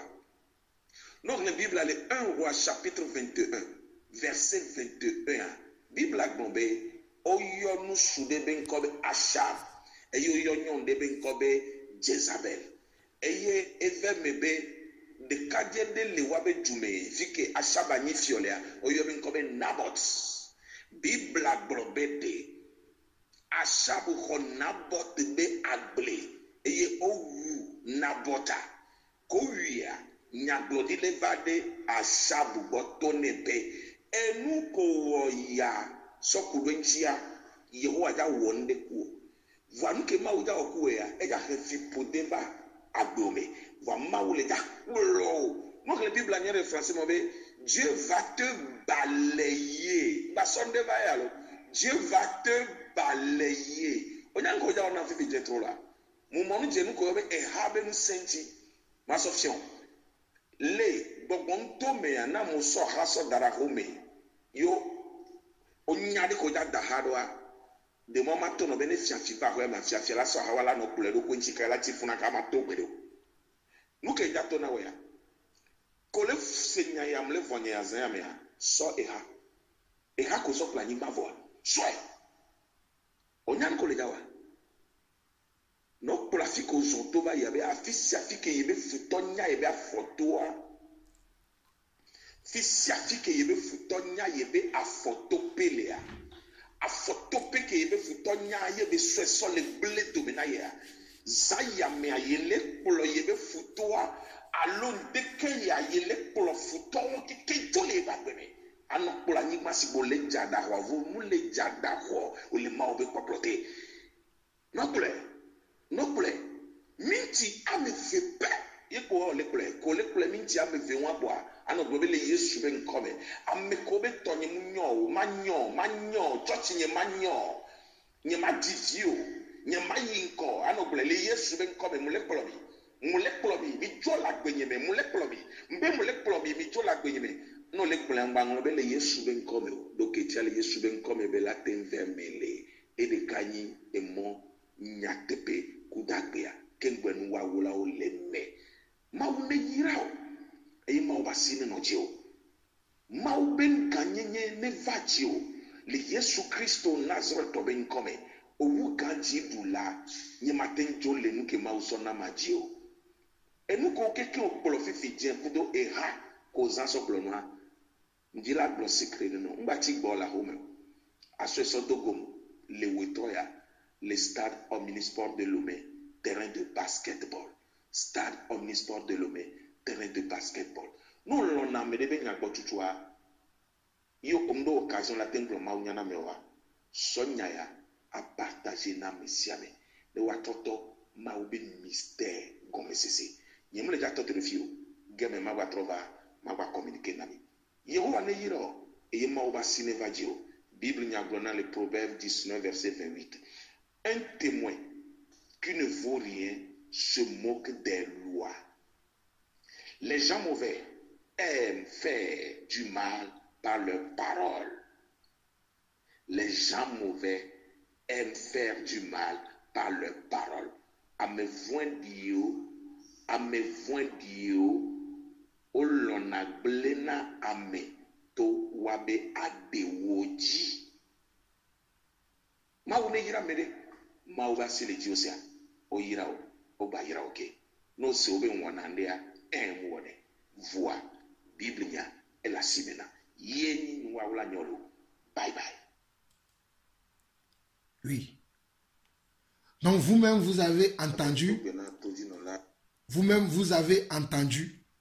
comment ce monsieur, à la fin de son macabre interprétation de la Bible, il a confirmé que toutes ces pratiques dont l'artiste Chris Haïté a témoigné, dont quelques dames ont aussi témoigné, le monsieur Cephas Antonio a confirmé de sa propre bouche qu'il a ces pratiques et il essaye de se justifier dans ses pratiques malgré lui. Mais mes frères, vous-même vous avez écouté, je vais vous laisser de vous en juger vous-même. Je finirai simplement par vous lire ce passage-là et vous laisser d'en juger vous-même. Mais vous devez fuir cet homme car cet homme ne sert pas Dieu. Allons dans Galates chapitre 1. Galates chapitre 1 dit ceci. Je m'étonne que vous vous détournez si promptement de celui qui vous a appelé. Nous sommes dans Galates chapitre 1, le verset 6, il dit « Je m'étonne que vous vous détournez si promptement de celui qui vous a appelé par la grâce de Christ pour passer à un autre évangile. Non pas qu'il y a un autre évangile, mais il y a des gens qui vous troublent et qui veulent altérer l'évangile de Christ. Les gens qui nous troublent, c'est ce genre de personnes. C'est les gens comme Cephas Antonio. C'est les gens comme Luc Russell Adaro. C'est les gens comme les pasteurs Dra. C'est les gens comme les William Tété qui changent la parole de Dieu. C'est les gens comme tous ces hommes-là qui sont en train de faire n'importe quoi au Togo. Ils ont même créé un confrérie de pasteurs qu'on appelle OTE. Et le frère Chris Haïté a bien fait de ne pas aller avec ces gens. Parce que toutes ces personnes-là, ils travaillent avec le même esprit. Peut-être pas eux tous, mais la majorité parmi eux sont des faux pasteurs et ils travaillent avec ces mêmes esprits. Je le dis encore, tous ces pasteurs-là, la majorité parmi eux, beaucoup d'entre eux n'ont pas connu Christ comme nous. Beaucoup parmi eux ne sont pas appelés par Christ comme nous. C'est pour cela qu'ils vous enseignent des faussetés, des hérésies. Comme nous le voyons dans la parole, l'apôtre Paul nous dit ceci dans Galates chapitre 1, à partir du verset 6. Il dit, je m'étonne que vous vous détournez si promptement de celui qui vous a appelé par la grâce de Christ pour passer à un autre évangile. Non pas qu'il y a un autre évangile, mais il y a des gens qui vous troublent et qui veulent altérer l'évangile de Christ. Mais si nous-mêmes, si un ange du ciel annonçait un évangile s'écartant de celui que nous avons annoncé, qu'il soit anathème. L'évangile que ce monsieur-là annonce, dans le nom de Jésus, ce message n'est pas de Dieu. Cet évangile n'est pas de Dieu. Je continue, nous sommes toujours dans le livre de Galates. Je continue, nous sommes toujours dans le livre de Galates, afin que vous compreniez quelle est la pensée de Dieu. Nous sommes dans Galates, chapitre 3 maintenant. Ô Galates, dépourvus de sens, qui vous a fasciné, vous aux yeux de qui Jésus-Christ a été peint comme crucifié. Voici seulement ce que je veux apprendre de vous. Est-ce par les œuvres de la loi que vous avez reçu l'esprit ou par la prédication de la foi? J'ai une question à poser à ce monsieur qui dit qu'il va avoir un doctorat de la Bible. De quel doctorat parles-tu? Nous avons l'esprit de Dieu. Nous n'avons pas besoin d'un doctorat d'une université quelconque. Mais le Saint-Esprit, par la vertu du Saint-Esprit, nous enseignons la parole de Dieu. Avec l'autorité que Dieu nous a donnée, nous enseignons gratuitement la parole de Dieu. Nous prêchons l'évangile tous les jours, dans la crainte de Dieu gratuitement. Sans parler de doctorat. Quel doctorat? C'est Dieu qui donne son esprit. Quelle université dans quelle université les apôtres ont étudié? Dans quelle université les apôtres ont étudié? Ils ont étudié au pied de qui? Au pied de Jésus-Christ et au pied du Saint-Esprit. Ils n'ont pas été dans une université. Ils ont étudié au pied du Saint-Esprit. Et moi aussi, j'étudie au pied du Saint-Esprit et au pied de Jésus-Christ. Et voyez ce que cet apôtre nous dit. Nous sommes en Galates chapitre 3. Il dit, ô Galates, je m'aurais dit, ô Togolais, dépourvus de sens, qui vous a fasciné, vous aux yeux de qui Jésus-Christ a été peint comme crucifié. Voici seulement ce que je veux apprendre de vous. Est-ce par les œuvres de la loi que vous avez reçu l'esprit ou par la prédication de la foi? Est-ce par les œuvres de la loi, peuple togolais, que vous avez reçu l'esprit ou par la prédication de la foi? Personne n'a reçu l'esprit de Dieu par les œuvres de la loi que ce monsieur Cephas Antonio vous enseigne. Personne n'a reçu l'esprit par les œuvres de la loi en pratiquant la loi. Personne n'a reçu cela. Il va prendre le livre de Proverbes pour vous dire, allez vers la loi. Personne n'a reçu l'esprit par les œuvres de la loi. Verset 3 de Galates 3. Êtes-vous tellement dépourvus de sens après avoir commencé par l'esprit? Voulez-vous maintenant finir par la chair? Ce monsieur est tellement rempli de chair. Ce monsieur est tellement rempli de lui-même. Ce monsieur est tellement rempli du monde. Ce monsieur est tellement rempli de l'amour de l'argent, rempli de l'amour de ce monde, qu'il vous enseigne des faussetés, des hérésies, des mensonges venus tout droit de son père, le diable. Nous sommes en Galates chapitre 3 et le verset 3 nous dit, êtes-vous tellement dépourvu de sens après avoir commencé par l'esprit, voulez-vous maintenant finir par la chair? Avez-vous tant souffert en vain?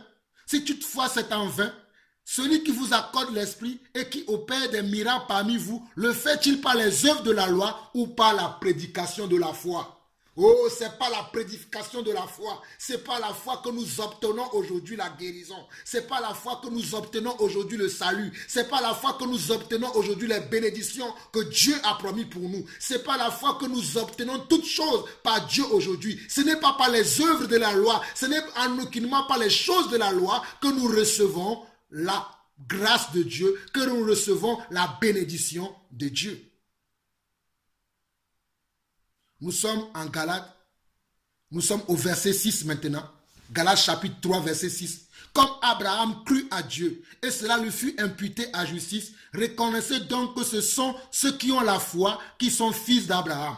Ce n'est pas ceux qui pratiquent la loi qui sont fils d'Abraham. C'est pour ça que je vous dis que ce monsieur ne connaît pas Dieu. Parce qu'il pratique la loi. Ceux qui font les choses de la chair, les choses de la loi, ne connaissent pas Dieu. Ils prétendent connaître Dieu, mais ils ne le connaissent pas. Ils prétendent connaître Yeshua HaMashiach. Ils prétendent connaître Yeshua HaMashiach, mais ils ne le connaissent pas.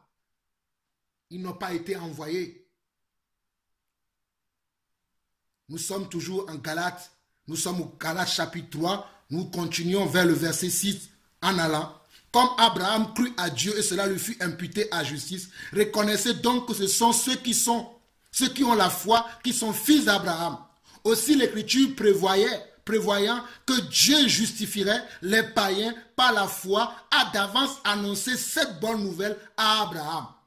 Oh, aussi l'Écriture prévoyant que Dieu justifierait les païens par la foi. Dieu ne justifierait pas les païens par la loi. Dieu ne bénisserait pas les païens par la loi. Dieu ne bénisserait pas ses enfants par les pratiques de la loi. Mais Dieu va les bénir par quoi? Par la prédication de la foi. Quand nous allons croire à la parole de la foi et marcher par la parole de foi et agir par la parole de foi, nous allons voir la gloire de Dieu se manifester dans notre vie. Comme moi-même je vois la gloire de Dieu se manifester dans ma vie de tous les jours parce que je marche par la foi.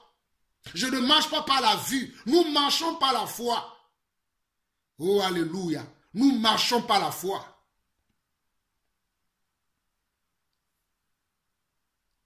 Nous sommes au verset 8. Aussi l'Écriture prévoyant que Dieu justifierait les païens par la foi, a d'avance annoncé cette bonne nouvelle à Abraham. toutes les nations seront bénies en toi. Ainsi ceux qui croient sont bénis avec Abraham, le croyant. Savez-vous que quand vous croyez, vous êtes déjà bénis? Que vous n'avez plus besoin qu'on vienne vous dire, venez dans les veillées, venez au stade, venez avec du balai, venez avec un bouc, venez avec ceci, venez avec cela. Comprenez-vous que lorsque vous croyez en Christ et que vous marchez selon sa parole et que sa foi demeure en vous, vous êtes bénis déjà? Si vous ne le savez pas, je vous l'annonce aujourd'hui. De quelle bénédiction parle-t-il ce monsieur? De quelle bénédiction parle-t-il? Avec ces 42 maisons qu'il a construites, avec votre argent, avec vos sangs, de quelle bénédiction parle-t-il? Nous continuons. Nous sommes au verset 10. Écoutez bien, Galates 3, verset 10. Je vous le dis, écoutez très bien. Galates 3, verset 10. Galates 3, verset 10, écoutez-le très bien. Écoutez très bien, Galates 3, verset 10. Car tous ceux qui s'attachent aux œuvres de la loi sont sous la malédiction. J'aimerais vous dire ceci. Car tous ceux qui s'attachent aux œuvres de la loi sont sous la malédiction. Car il est écrit, maudit est quiconque n'observe pas tout ce qui est écrit dans le livre de la loi et ne le met pas en pratique. Voilà ce monsieur qui vous parle de la loi. Oh, voilà ce monsieur qui vous envoie vers la loi. Mais regardez ce que Paul nous dit. Car tous ceux qui s'attachent aux œuvres de la loi, aux œuvres de la loi, les œuvres de la loi, ce sont les pratiques que ce monsieur fait. En prenant des boucs, en prenant des sangs, des taureaux, des sangs des bœufs, des sangs de ceci, des sangs de cela, pour offrir un sacrifice, pour jeter sur vous. C'est ça les œuvres de la loi. Et qu'est-ce que Paul nous dit? Car tous ceux qui s'attachent aux œuvres de la loi sont sous la malédiction. Attachez-vous aux œuvres de la foi. Attachez-vous à la foi et ne vous attachez plus aux œuvres de la loi, car les œuvres de la loi sont inimitié devant Dieu. Car tous ceux qui s'attachent aux œuvres de la loi sont sous la malédiction, car il est écrit, maudit est quiconque n'observe pas tout ce qui est écrit dans le livre de la loi et ne le met pas en pratique. Et que nul ne soit justifié devant Dieu par la loi. Cela est évident puisqu'il est dit, le juste vivra par la foi. Ce n'est pas la foi que nous vivrons aujourd'hui. Ce n'est pas par les œuvres de la loi. Ce n'est pas la foi que nous obtenons le salut. Ce n'est pas la foi que nous obtenons la vie. Ce n'est pas la foi que nous obtenons la guérison. Ce n'est pas la foi que nous obtenons les bénédictions spirituelles. Ce n'est pas la foi que nous obtenons les bénédictions matérielles. Ce n'est pas la foi que nous obtenons les bénédictions. Toutes les bénédictions viennent par la foi. Or, la foi procède de la... la loi procède de la foi, mais elle est dit, celle qui mettra ces choses en pratique vivra par elle. Verset 13. Christ nous a rachetés de la malédiction de la loi, étant devenu malédiction pour nous, car il est écrit, maudit est quiconque est pendu au bois, afin que la bénédiction d'Abraham ait pour les païens son accomplissement en Jésus-Christ, et que nous recevions par la foi l'Esprit qui avait été promis. Et que nous recevons par la foi l'Esprit qui avait été promis. Frère, je parle à la manière des hommes. Un testament en bonne forme, bien que fait par un homme, n'est annulé par personne et personne n'y ajoute.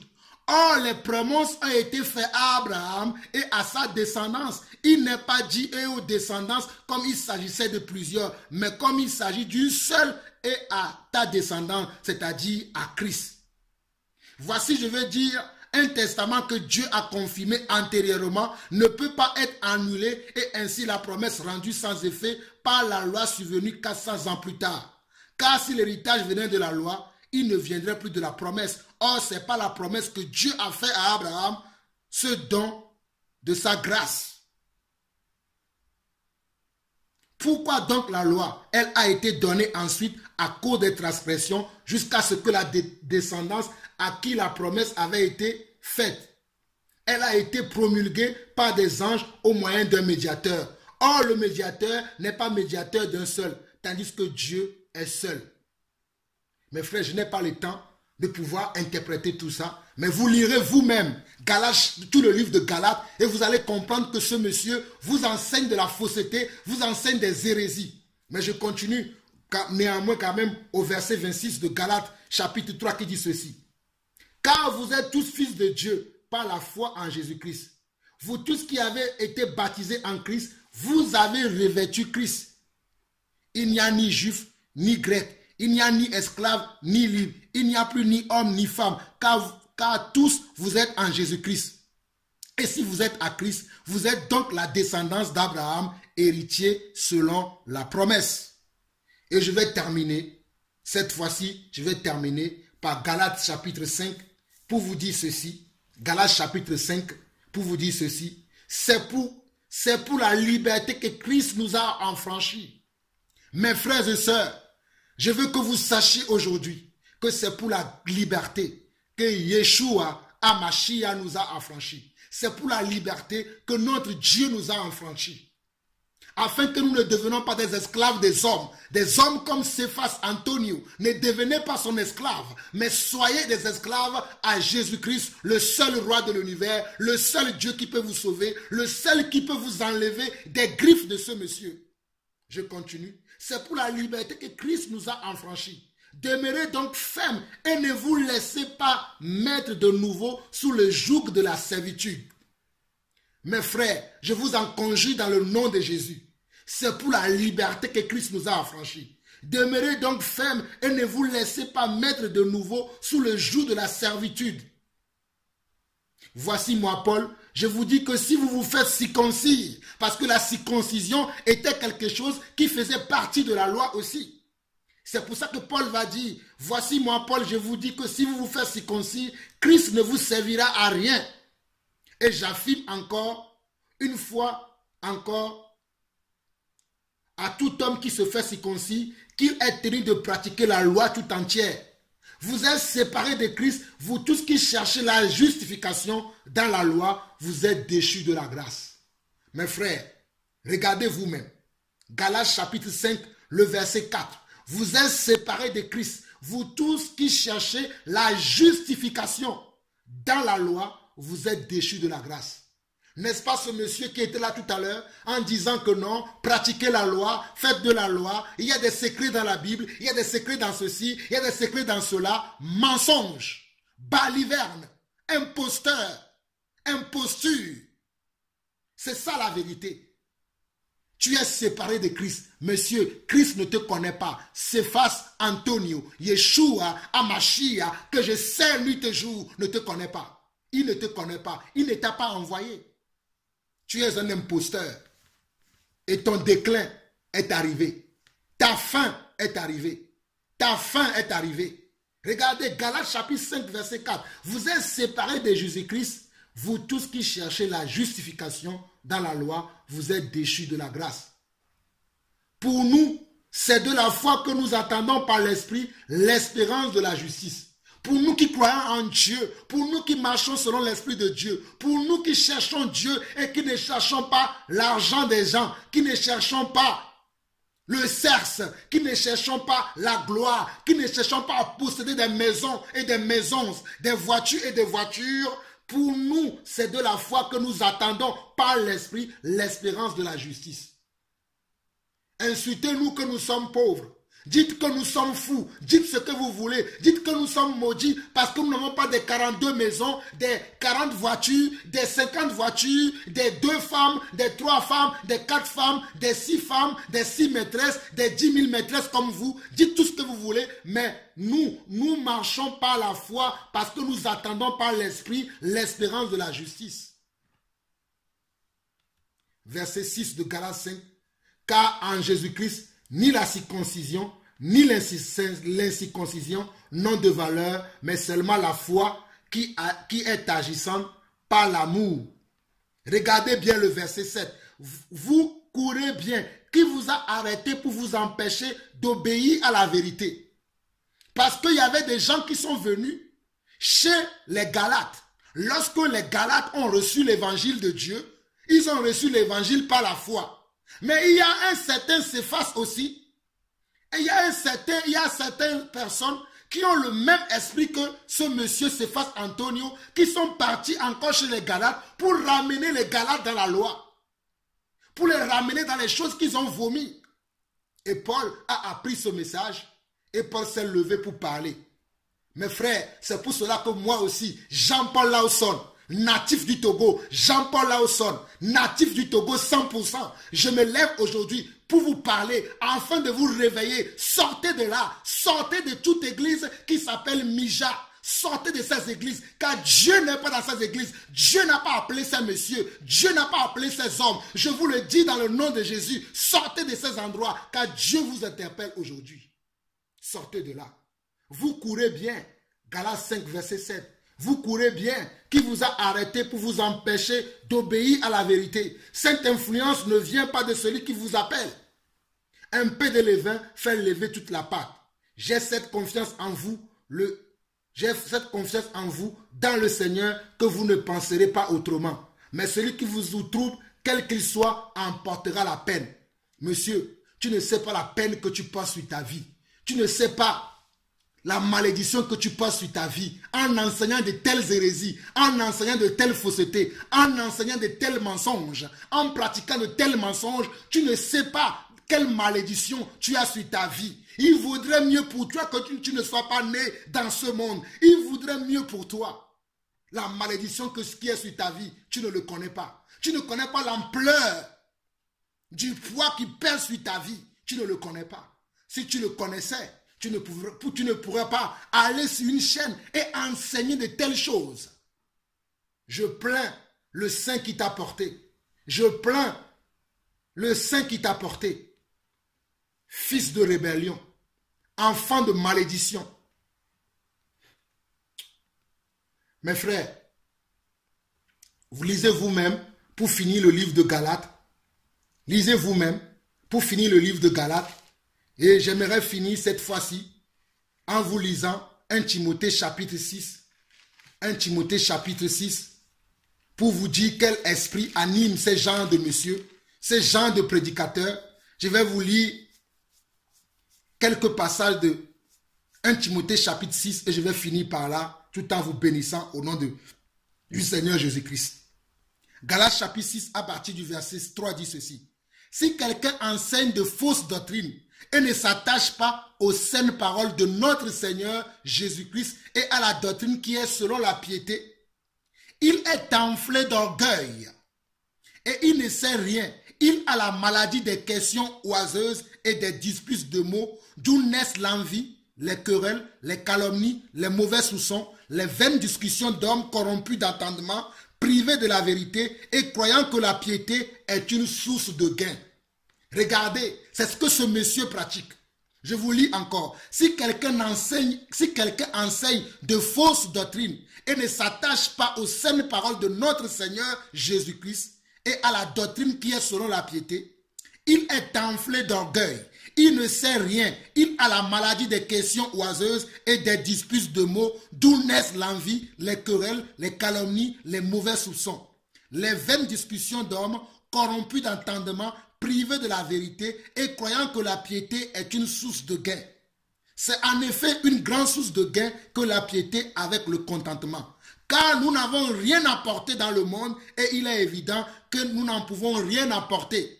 Tu vois qu'il y a 42 maisons et tu t'en glorifies, tu t'en orgueillis. Nous n'avons rien apporté dans ce monde et nous partirons sans rien.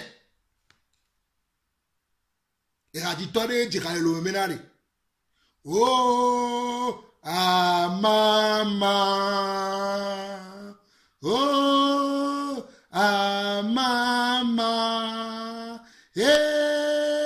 ah maman, oh, dit.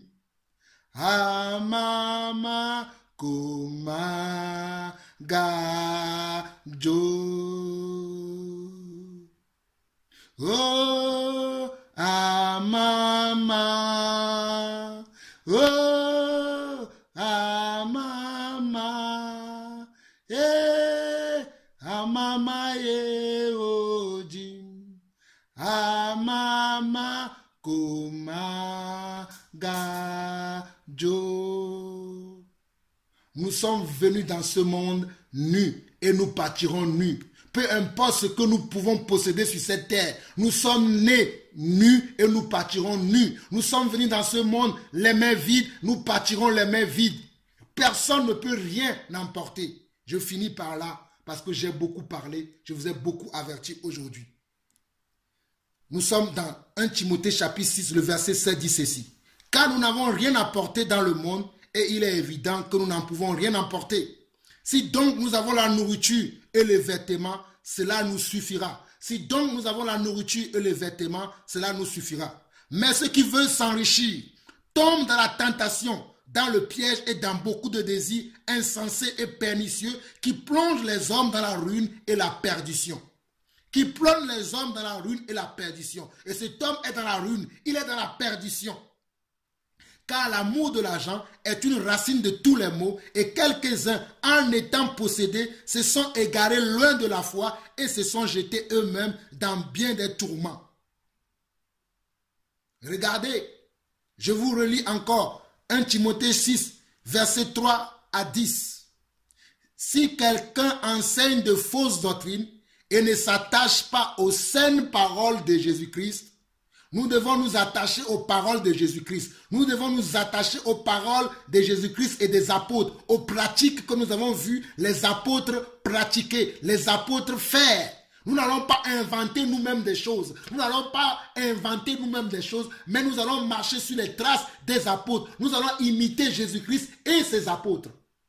Si quelqu'un enseigne de fausses doctrines et ne s'attache pas aux saines paroles de Jésus-Christ et à la doctrine qui est selon la piété, il est enflé d'orgueil. Il ne sait rien. Il a la maladie des questions oiseuses et des disputes de mots d'où naissent l'envie, les querelles, les calomnies, les mauvais soupçons. Les vaines discussions d'hommes corrompus d'entendement, privés de la vérité et croyant que la piété est une source de gain. C'est en effet une grande source de gain que la piété avec le contentement. Car nous n'avons rien apporté dans le monde et il est évident que nous n'en pouvons rien apporter.